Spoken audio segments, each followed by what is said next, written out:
யாருக்கும் அவர் உதவி பண்ண மாதிரிலாம் ஒருத்தர் கூட கிடையாது. அவர் உதவி பண்ணுறாருன்னா மேக்கப் மேனுக்கு, அவருடைய மேக்கப் மேனுக்கு ஒரு தடவை பைக் வாங்கி கொடுத்தாட்டு ஒரு நியூஸ் வந்தது. என்ன காரணம் கேட்டால் அவருக்கு மேக்கப் போடுறதுக்கு அவன் லேட்டாக வரக்கூடாதுன்னு வாங்கி கொடுத்துருக்காப்புல பைக்கு. புரிச்சா? இந்த மாதிரி சில லைட் மேன் சில இது அந்த மாதிரி பண்ணியிருக்காங்க.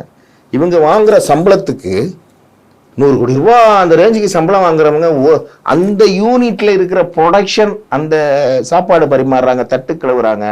லைட்மேன்லாம் அதை தூக்கி வச்சுக்கிட்டு சில மலைகள் ஏறணும், சில பள்ளங்கள் குதிக்க இறங்கணும். அதெல்லாம் எவ்வளோ கஷ்டம். எவ்வளோ பேர் இருப்பாங்க அதில்? மிஞ்சி போனால் ஒரு 100 பேர் இருப்பாங்க. அந்த 100 பேருக்கும் ஆள் ஒரு 1 லட்சம் இருந்தாங்க. 2 லட்சம் வச்சுருக்காங்க. அந்த 100 பேருக்கும் இத்தனை கோடி வாங்குறாங்கல்ல, கொடுக்கலாம்ல. அதெல்லாம் பெருமை தானே.